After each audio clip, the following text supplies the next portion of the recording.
subtractor synthesizer to explore FM.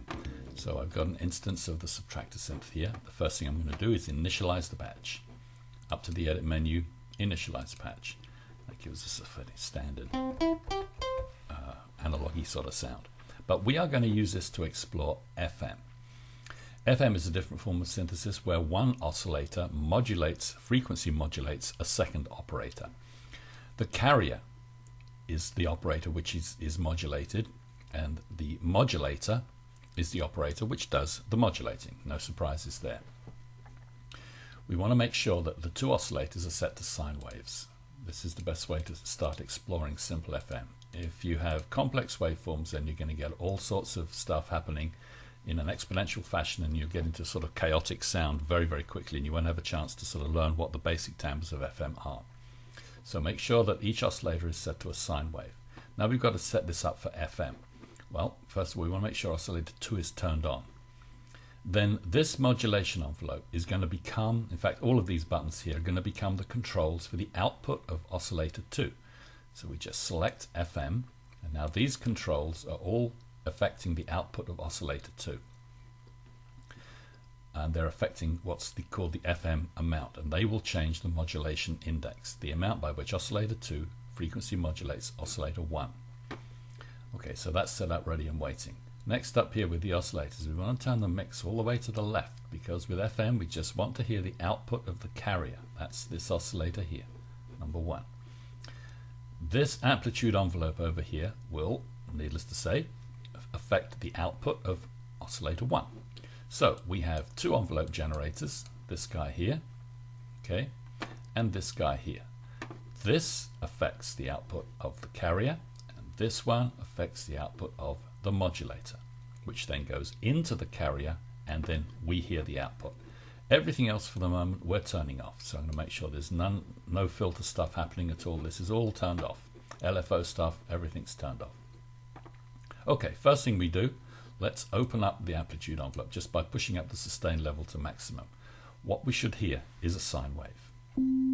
There it is, okay? We're just getting the straight sine wave out of oscillator 1. There is no FM happening. However, here, if we open up this envelope, do the same, push sustain level all the way up, and now I'm going to increase this button here, which is the amount that this information is sent to the output of oscillator 2. We will hear the modulation index increase.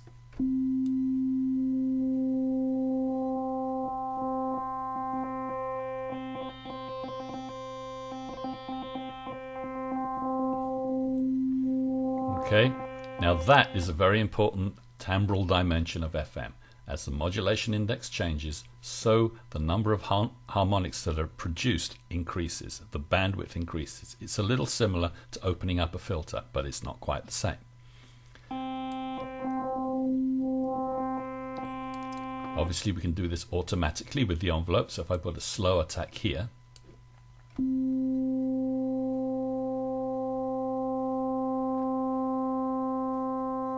okay, you can hear it slowly opening up. If I make all sorts of shapes here, and you'll hear the timbre change, because what we are doing is changing the output of oscillator 2. And remember, it is the output of oscillator 2, the modulator, which affects the sound coming out of oscillator 1 and produces these harmonics. Okay, let's go back to the sort of standard shape here. What about the frequency ratio between the two oscillators? Because that is the other main parameter of FM. Well, the frequencies here are displayed as pitches, octaves, and semitones, so it's not that easy to recognize exactly what the frequency ratio is between the oscillators, but one thing we can be sure of, when this is the same, the ratio is 1 to 1. If I click this here and go up an octave, then this frequency is now doubled, so the ratio is actually now 1 to 2. Listen to the difference. That's a ratio of 2 to 1.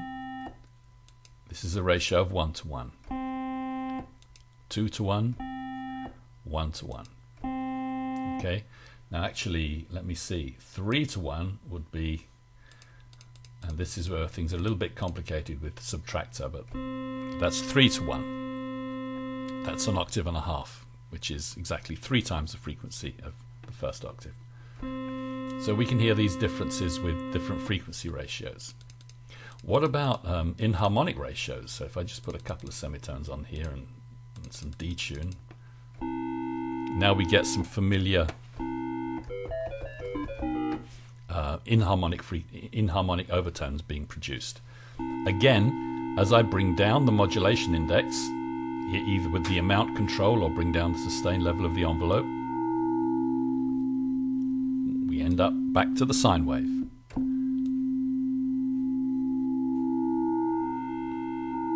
So I think you should understand from this that it is the frequency ratio that decides what sort of overtones and harmonics are going to be produced, and it is the modulation index, that is to say the amount by which oscillator 2 modulates oscillator 1, which determines how many of these overtones we actually hear. None, right? Just the sine wave, and then gradually more and more.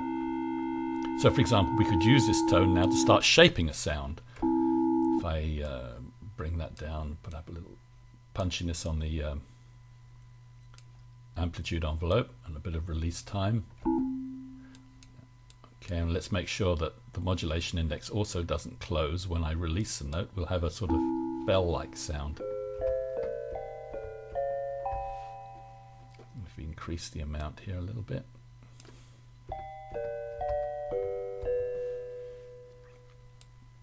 Even more.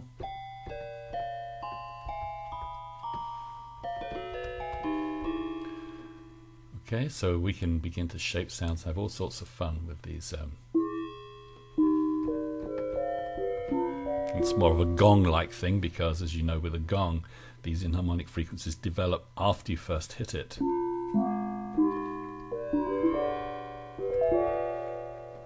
If I want a brassy sound, then we better get the ratios back into a harmonic relationship. Okay, like this. That's too bright. We don't want it ringing on.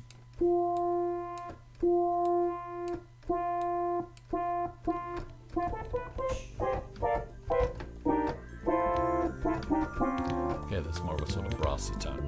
And you can go on experimenting and exploring the temporal dimensions of FM.